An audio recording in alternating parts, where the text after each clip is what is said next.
ಸಂಪಿಗೆ ಮರದ ಹಸಿರಲ್ಲಿ ನಡುವೆ ಕೋಗಿಲೆ ಹಾಡಿತ್ತು. ಹೂಳಿಗೂ ಹೊಸ ಬಣ್ಣದ ಮೆರಗು ಮಂದಹಾಸ, ವಸಂತದೊಳಲಿನಿಂದ ಬಂತು ಶೃಂಗಾರ ಮಾಸ.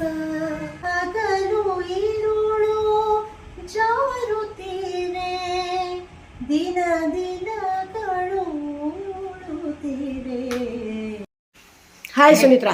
HR ಲೀಲಾವತಿಯವರ ಒಂದು ಶಾಲೆಯ 40ನೇ ವರ್ಷದ ಒಂದು ಸೆಲೆಬ್ರೇಷನ್ಗೋಸ್ಕರ ನಾನು ಇಂದು ವಿಶ್ವನಾಥ್, ರೋಹಿಣಿ, ಮೋಹನ್, ಸಂಧ್ಯಾ ಭಟ್ 4 ಜನ ಬಂದಿದ್ದೀವಿ. ನಮ್ಮನ್ನು ಒಂದು ಗೆಸ್ಟ್ ಹೌಸಲ್ಲಿ ಇಳಿಸಿದ್ದಾರೆ. 2 ಬೆಡ್ರೂಮ್ಸು ಎಲ್ಲ ತುಂಬ ಚೆನ್ನಾಗಿದೆ. ಆಮೇಲೆ ಅಡುಗೆ ಮನೆಯಲ್ಲಿ ಸಕಲಗೂ ಇದೆ, ಅಂದರೆ ಒಂದು ತಿಂಗಳಿಗೆ ಆಗೋ ಸಾಮಾನು ಎಲ್ಲದೂ ಇದೆ. ಅದಕ್ಕೆ ಊಟಕ್ಕೆ ಹೊರಡ್ತಾ ಇದ್ದೀವಿ. ಬೆಳಗ್ಗೆ ತಿಂಡಿ ಹೋಟೆಲ್ಗೆ ಹೋಗಿ ಬಂದ್ವಿ. ಇವಾಗ ನಾವೇ ಮಾಡ್ಕೊಳ್ಳೋಣ, ಇಲ್ಲಿ ಸಾಮಾನು ಇದೆ ಅಂದ್ಕೊಂಡು ಈಗ ಟೊಮೆಟೊ ಗೊಜ್ಜು ಮಾಡಿದ್ರು ಇಂದು. ಆಮೇಲೆ ರೋಹಿಣಿ ಸೇರಿ ಟೊಮೆಟೊ ಗೊಜ್ಜು ಮಾಡಿದ್ರು.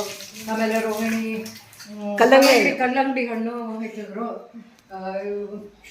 ಆಮೇಲೆ ಸಂಧ್ಯಾ ಬಜ್ಜಿ ಮಾಡಿದ್ಲು, ನೋಡಿದ್ರು ಹೊಸಾಗ್ಯಾರ ಬಜ್ಜಿ. ಅದು ಹೈ ಕ್ಲಾಸ್. ನಾನು ಅನ್ನ ಮಾಡಿದ್ದೆ.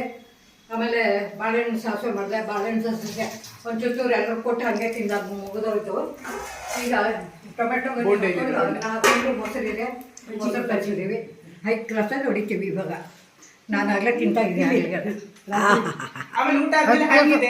ಊಟ ಆದಮೇಲೆ ಹಾಲು ತರಿಸಿದ್ವಿ.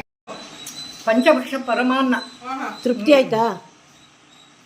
ತೃಪ್ತಿಯಾಗಿ ಊಟ ಮಾಡಿದ್ವಿ ಎಲ್ಲ ತಮಾಷೆಯಾಗಿ. Good memory. ಒಂದು ಅನುಭವ. Good memory. ಸಖತ್ತಾಗಿದೆ. ಸುಮಿತ್ರ ಮಂದು ಖಾರ ಗೊಜ್ಜು, ಬೋಂಡ, ಮೊಸರನ್ನ ಜೊತೆ ವಿತ್ ಬೋಂಡ. ಇಂದು ಮೇಡಮ್ ಮಾಡಿದ ಗೊಜ್ಜು ಅದ್ಭುತ.